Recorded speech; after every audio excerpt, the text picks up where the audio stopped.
Isidore Rosenbaum est né à Paris en 1923, de parents tous deux natifs de Varsovie, arrivés en France en 1920. La famille compte 3 enfants. À la suite d'une fugue, à l'âge de 12 ans, Isidore passe 3 ans en maison de correction, véritable bagne pour enfants. Son père, raflé dans le 11e arrondissement en août 1941, est déporté au cours de l'été suivant. Isidore est arrêté le 19 juillet 1942 en tentant de passer clandestinement la ligne de démarcation. Emprisonné à Autun, Pithiviers, Beaune-la-Rolande, puis Drancy, Isidore Rosenbaum est déporté le 23 septembre 1942. Et puis, entouré de capots et de SS, on est arrivé à Auschwitz. Voilà. Et là, c'était pendant la nuit. Et on nous a fait ranger entre les blocs, parce que c'était des blocs de pierre, là, Auschwitz, les blocs de granit, là, je me rappelle la couleur. On nous a fait par plusieurs groupes, puisqu'on était 400 hommes. On était, je crois que moi j'étais du côté du bloc 17-18 à l'époque. Je ne me rappelle plus exactement le numéro, enfin je sais que ça doit être 17-18. Et entre ces blocs, on nous a fait déshabiller. Tout le monde à poil. Tout le monde tout nu. Et il y a un monsieur parmi les déportés qui nous a crié, qui sait qui parle allemand, qui sait qui parle ceci, qui sait qui parle une langue étrangère, se présente. Alors, on a eu parmi des déportés de notre transport qui ont dit « moi je parle allemand, ceci, cela ». Alors, ils l'ont fait monter sur une estrade, on dit « voilà ». Ils ont fait expliquer qu'on était tous tout nus, qu'on allait procéder à une fouille, si on possédait quelque chose de quoi que ce soit de valeur, qu'on le remette. Et sinon, il y aurait des comment ils appelaient ça, enfin il y aurait des punitions, des sanctions si on ne remettait pas à qui de droit ce qu'on possédait. Alors tout le monde donnait ce qu'il avait. Moi, de toute façon, je n'avais pas grand-chose, je n'ai rien donné. Et puis on nous a fait tous baisser. Et un des dirigeants, les capots et tout ça, eh ben, ils nous ont mis le doigt dans l'anus pour voir si on avait caché quelque chose. Tout le monde y avait droit. Et si quelqu'un se rebiffait, prenait des coups. D'ailleurs, c'est là qu'on a commencé à distribuer des coups. Et de cette soirée-là,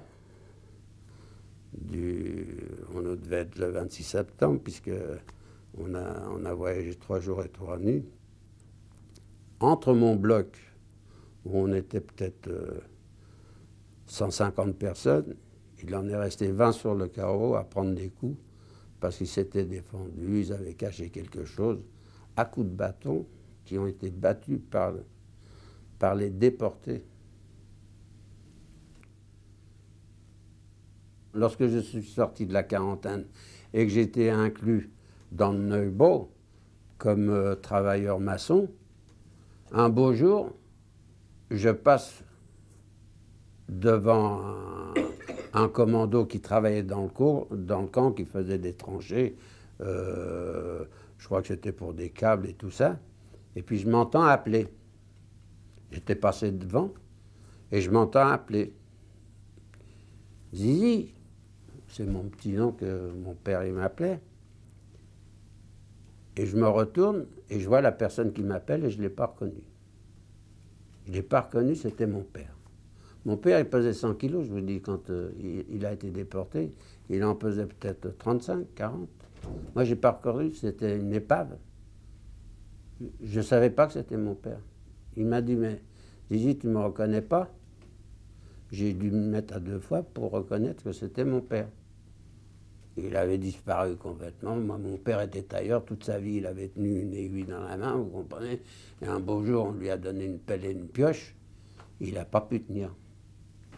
Alors, je ne vous dis pas comment que les retrouvailles pouvaient être faites. Moi, je ne savais pas je savais pas qui je tenais, si je tenais mon père, si je tenais un cadavre.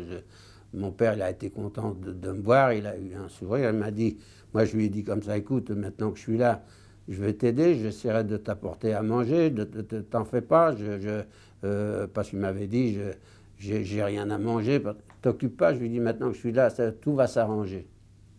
Et j'étais content, on a parlé pendant une demi-heure, le capot il m'avait laissé parce que je lui avais demandé, je lui avais dit que c'était mon père, il avait compris, c'était un Polonais, c'était pas injuste. Peut-être qu'il ne m'aurait pas laissé. Mais ce capot-là, il a été gentil. Il m'a laissé avec mon père pendant une demi-heure et je lui avais promis que le soir, je lui amènerais à manger. Et le soir, il m'avait dit la baraque où il était, le bloc. Je lui avais amené un morceau de pain de ma part. J'avais été le voir sur sa paillasse parce que le soir, on pouvait un peu bouger avant que ce soit la fermeture, comment ils appellent ça, je ne me rappelle plus le nom, enfin quand on fermait le couvre-feu. Et je lui ai dit, ah, demain matin, t'occupe pas, je vais m'occuper de toi. Et le lendemain, lorsqu'il y a eu l'appel, après l'appel, moi j'ai entendu des coups de feu. J'étais pas loin des barbelés, et c'était mon père qui s'était jeté sur les fils de fer barbelés pour se faire tuer, parce qu'il y avait un endroit à Auschwitz qui avait marqué « si on dépasse la limite, on était fusillé ». Et mon père n'a pas voulu résister, et puis il est mort comme ça, fusillé par les Allemands d'un Mirador.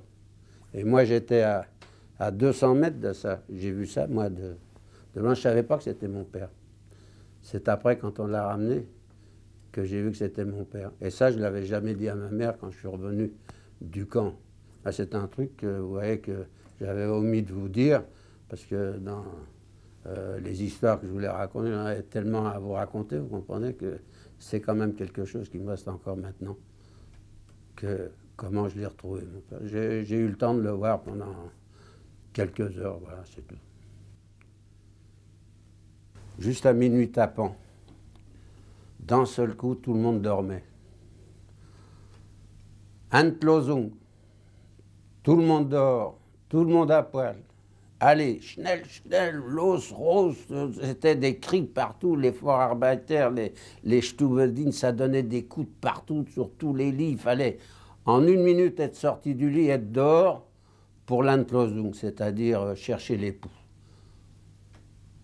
C'était une fouille d'époux, qu'ils appelaient ça à l'époque. Écoutez, ça c'est une scène que, quand moi je la raconte, je me demande si je l'ai traversée, si j'ai fait partie de ces figurants, parce que ça a été dantesque. Nous étions tous les prisonniers du camp. Je ne sais pas le nombre de milliers de prisonniers qu'il y avait au camp. Tout le monde était tout nu.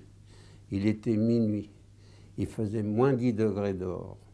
Nous étions tous à courir entre deux haies de Vorarbeiter, de capots, de machins qui nous donnaient des coups, qu'il fallait se dépêcher de courir pour aller aux douches, se faire verser une sauce, un espèce de grésil sur soi, nous laver à l'eau froide et ressortir du bain pour retourner dans nos chambres. Par moins 10 degrés. Par moins 10 degrés, en pleine nuit. Nous étions des milliers, madame. Pleine nuit de Noël. À la veille de Noël. À la veille de Noël, madame, il s'est passé une scène pour tous ceux qui ont vécu ce truc-là. Je ne sais pas s'il en reste beaucoup pour le raconter ou si on vous l'a déjà raconté. Ça m'est resté gravé dans la mémoire. Le 24 décembre 1942, dans la nuit, il est mort des milliers de personnes par les coups qu'ils ont reçus en allant se faire endlosunger, comme on dit, dépouiller. Désinfecté. Désinfecté. Je vais te dire, ça a été terrible. Terrible. On courait, ça a duré peut-être 3 heures ce manège, parce que le temps que tout le monde passe, que tout le monde sort, que tout le monde court, que tout le monde rentre dans la douche, que reçoit sa ration de grésil qui nous avait versé dessus. Après, il fallait passer sous la douche pour se nettoyer. Puis il faisait froid, on ne s'essuyait pas, c'était pas une douche d'eau chaude, c'était de l'eau glacée. Je vous dis, c'est là qu'on sentait qu'on voulait nous exterminer de n'importe quelle manière. Et je vous assure que cette nuit-là, il y a eu des milliers de morts. Pas des centaines, des milliers de morts qui sont restés sur le carreau. Qu'après, les équipes qui s'occupaient de ça l'ont ramassé après. Toute la nuit, ça a duré.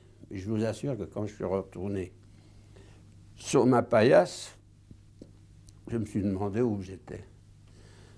Cette scène-là, je me la rappelle tout le temps. D'ailleurs, j'en rêve des fois. Alors j'en étais justement, j'étais au Canada où je m'étais remonté un petit peu. Et j'étais à l'époque, on a brûlé les Juifs hongrois. Et là, j'ai vu, moi, de mes propres yeux, parce que des fois, on lit dans les livres ce qui s'est passé, et lorsque les révisionnistes ne veulent pas croire, on se demande si vraiment ils n'ont pas tout à fait raison, parce que c'est incroyable. Moi, j'ai vu pendant un mois brûler les 25 000 Hongrois, jetés dans les fosses, puisqu'on était, nous, à 50 mètres des crématoires. On a vu construire les fosses par les prisonniers, où les convois arrivaient tous les jours, qu'ils attendaient pendant des heures autour des crématoires. Nous, on ne pouvait pas leur faire signe de quoi que ce soit, parce qu'on était séparés par des haies. On ne pouvait rien leur dire. Et pendant un mois, tous les jours, jour et nuit, les gens étaient dehors, rentraient, sortaient. On entendait les cris dans les chambres à gaz lorsqu'ils rentraient. Ça durait quelques minutes, le temps que tout le monde soit étouffé. Et après, on ressortait les cadavres. Mais comme il n'y avait pas assez de fours crématoires pour brûler 25 000 personnes, je ne dis pas 2500 personnes, mais 25 000 personnes dans la journée, et les jeter dans les fosses, eh ben, j'ai assisté ça pendant un mois, tous les jours. C'est quand je travaillais justement aux ordures. J'étais avec Jacques Beaumerder, justement, à l'époque, et on en parlait. J'ai dit, pourvu qu'on n'y passe pas aussi, parce qu'on va y passer aussi. Et j'étais à l'époque où, à ce moment-là, lorsque il s'est passé cet épisode tragique, c'est vraiment tragique, en un mois, on a brûlé peut-être 400 000 personnes. Tous les Juifs hongrois, ils sont passés. Il y a eu une révolte au Sonderkommando, le commando qui brûlait les civils, quoi, tous les Juifs. D'abord, il y avait des Juifs. Il y a eu une révolte. Nous, on a vu arriver là, à ce moment-là, on a vu tirer les prisonniers sur des SS qui avaient trouvé des armes et tout. Ah, vous les avez vus? Oui, j'ai vu. Puis ça a duré 1 heure, des camions sont arrivés avec des soldats, et puis ils ont fusillé tout le monde. Ils ont tué tout le monde. Il restait que les cadres, ils ont gardé. Ils ont gardé les cadres pendant tout le temps. Ce commando-là, il gardait les cadres parce qu'il fallait les former, vous comprenez. J'aurais pu être un de ceux qui auraient travaillé aux Sonderkommando parce que pour choisir ces gens-là qui travaillaient pour brûler les cadavres, on attendait un convoi qui descendait de la rampe, on prenait les hommes les plus aptes à travailler dans ces trucs-là et on brûlait ceux qui travaillaient pour qu'il y ait du sang neuf, tout ça pour ne pas laisser de traces au cas où il y aurait une libération, qu'on puisse raconter quoi que ce soit et tout ça. Et moi j'ai eu la chance aussi, c'était une chance de ne pas avoir fait partie, parce que j'aurais pu faire partie d'un commando comme ça. J'ai toujours eu, j'ai remercié le bon Dieu de ne pas avoir fait partie de ça, parce que quand j'entendais parler de ces choses-là, c'était des malheureux qui étaient choisis, comme tout le monde. Ils ne savaient pas ce qui leur arrivait, ils n'ont jamais eu affaire avec les gens du camp. On les a tout de suite pris pour travailler là-dedans. Et j'ai eu l'occasion, justement, après la libération, de parler avec quelqu'un qui a travaillé aux Sonderkommando, qui m'avait raconté. Il était cadre, il a réussi à s'en sortir, je ne sais pas comment il a fait, il est mort depuis. Eh bien, il me racontait, justement, tous les 2 mois, on exterminait ceux qui avaient travaillé et on en reprenait des neufs. Je m'étais fait une copine aussi, comme ça, mais c'est par-dessus les barbelés, c'était platonique, vous voyez ce que je veux dire. On avait chacun sa petite amie. Elle était d'ailleurs très jolie.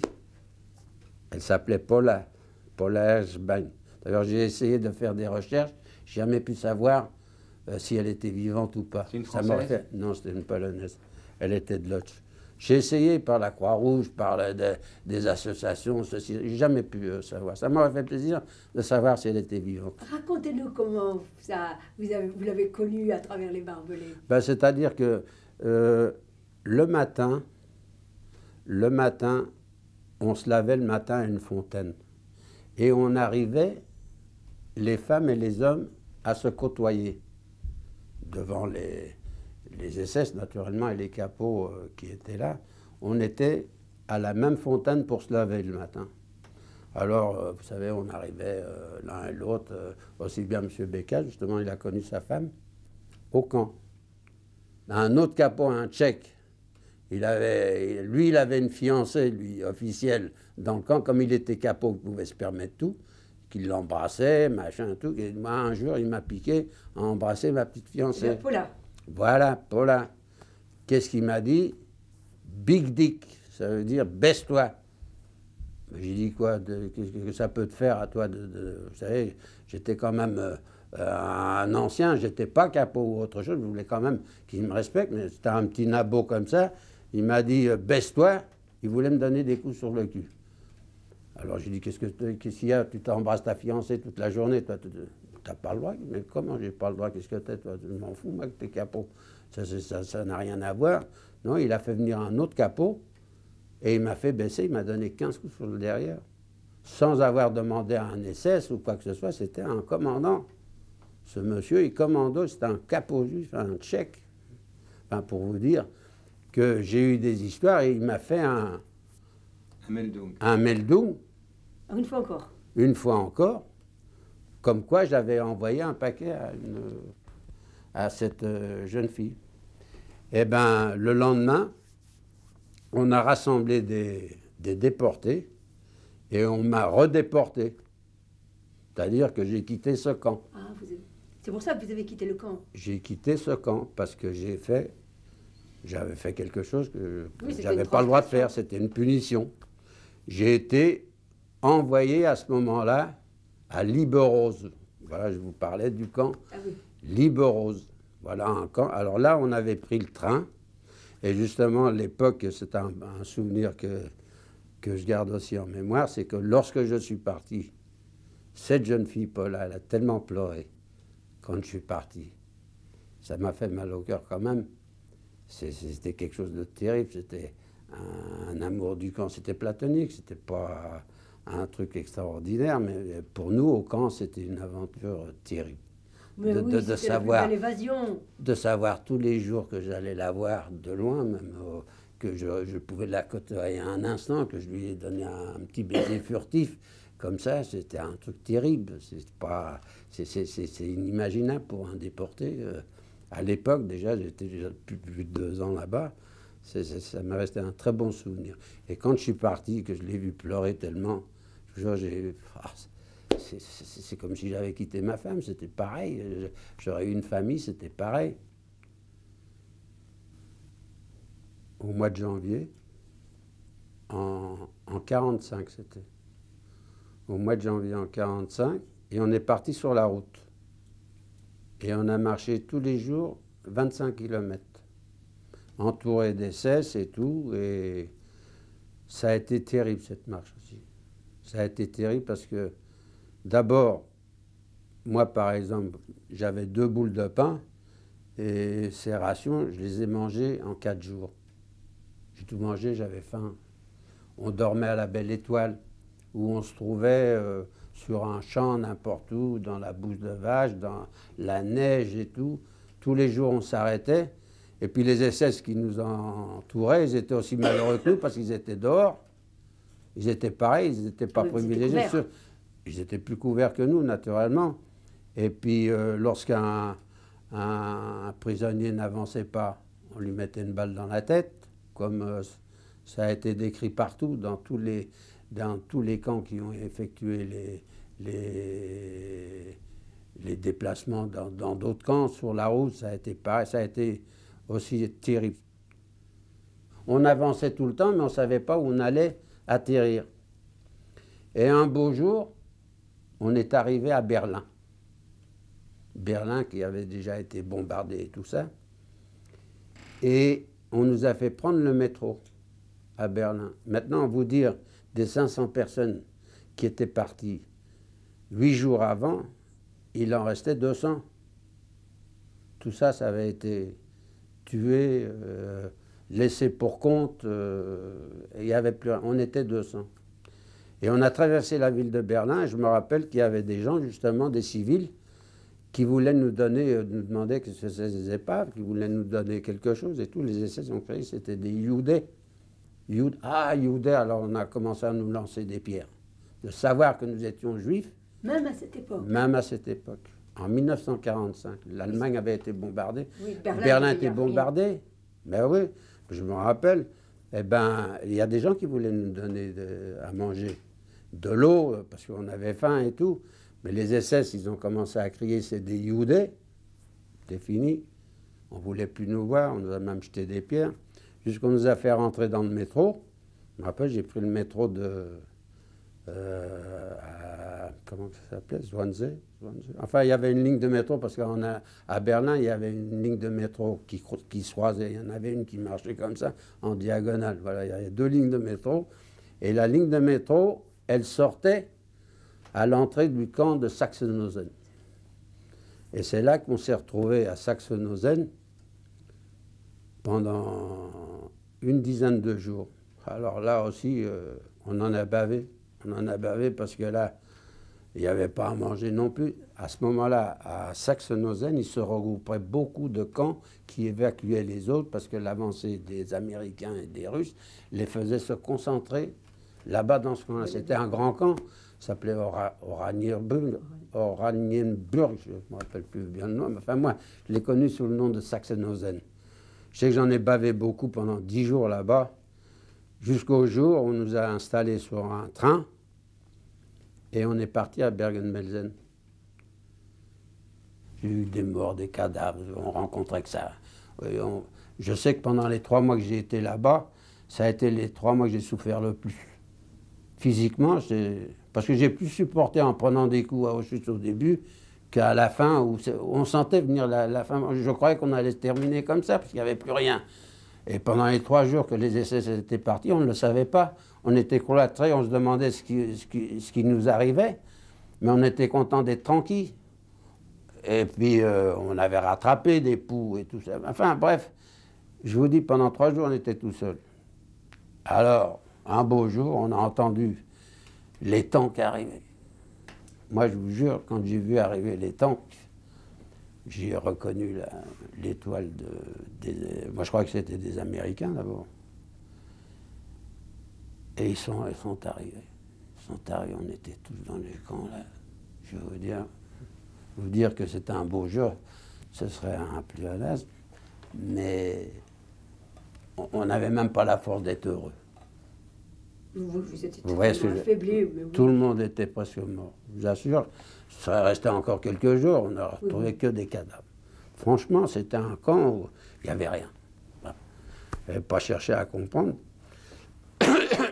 Alors, quand j'ai vu arriver, moi, les tanks, malgré tout, ça m'a réveillé un petit peu. Je dis, c'est pas possible. Ils sont là. Je suis sorti de la baraque avec plusieurs copains. On a regardé. C'est les Anglais. Le premier tank est rentré dans le camp. Moi, j'ai vu ça, j'ai dit, ça y est, je suis libre. Il n'y a plus personne, on ne voyait pas d'SS. Alors, figurez-vous, comme je baragouinais un petit peu d'anglais, je leur ai demandé qu'est-ce qui s'était passé, d'où qu'ils viennent, s'ils viennent nous sauver, si on est libre. Il m'a dit, mais vous pouvez aller où vous voulez, on était contents, vous avez faim, machin. Alors, tout le monde, d'un seul coup, le camp s'est embrasé, tout le monde était content, tout le monde est sorti. Les tanks sont rentrés, ils ont distribué à manger. Il est mort encore, beaucoup plus de gens encore, en leur donnant du chocolat, du lait, des sardines, des machins, enfin, ça a été la fête. Mais moi, j'ai pas perdu mon temps. Quand j'ai vu ça, que j'étais libre, au bout de 2 jours, il dit, mais qu'est-ce que je fais ici? Qu'est-ce que j'attends? On avait arrêté entre-temps le commandant du camp, Monsieur Kramer. On l'avait enchaîné. Il était assis sur une chaise, je m'en rappelle toujours. Alors j'avais demandé à un Anglais si je pouvais le tuer. Il m'a dit, c'est pas ton rôle, mais on s'en chargera, il a dit. Alors je lui dis à l'Anglais, je lui dis, écoute, tu connais pas quelqu'un qui peut me donner un uniforme? Moi je veux m'en aller d'ici, moi j'ai plus besoin de rester, qu'est-ce que je vais attendre? Il m'a dit, oui, si tu veux, je vais t'arranger un uniforme. Et moi j'ai enlevé mon uniforme de bannière et j'ai pris l'uniforme de soldat anglais et je suis parti. Isidore quitte donc le camp. À vélo puis en train, il gagne Lille. Il rentre à Paris le 8 mai 1945, le jour de la capitulation allemande. Son père est mort à Auschwitz, mais les autres membres de sa famille ont été épargnés. Isidore exerce divers métiers. Chauffeur de taxi, brocanteur, agent de recouvrement. Il travaille au Brésil dans l'hôtellerie pendant une dizaine d'années, puis pour l'armée en Israël de 1968 à 1974. Isidore Rosenbaum est père d'une fille.